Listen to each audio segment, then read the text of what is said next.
The department says this increase will benefit close to 900,000 domestic workers, mainly women. Domestic worker organization UDOSA says while this is a positive step for the rights of domestic workers, the lack of compliance with the minimum wage policy in the sector is widespread. UDOSA is calling for the department to strengthen enforcement. There are a lot of problems when coming to national minimum wages in the domestic work sector. First, the national minimum wage will look good in black and white, but some employers are not complying at all.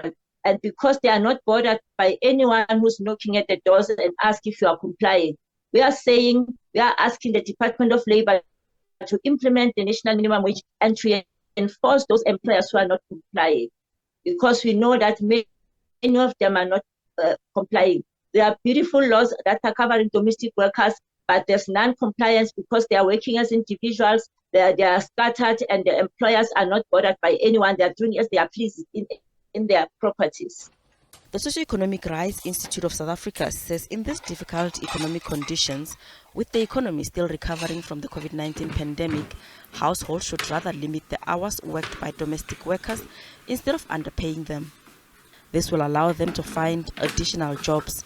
Employers should also pay them according to the law for the hours worked, rather than breaking the law by not paying them the correct wages. When it comes to employer-employee relationships, the important thing is to abide by the law at all times.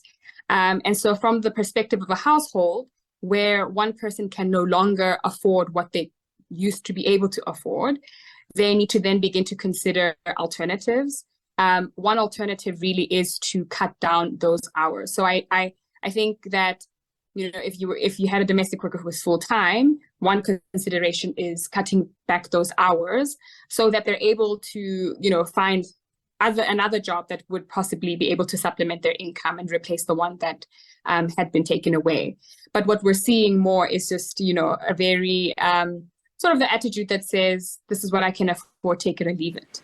The Department of Labor said in a statement that the National Minimum Wage Act was enacted with the aim of protecting low-earning workers in South Africa and providing a platform for inequality reduction.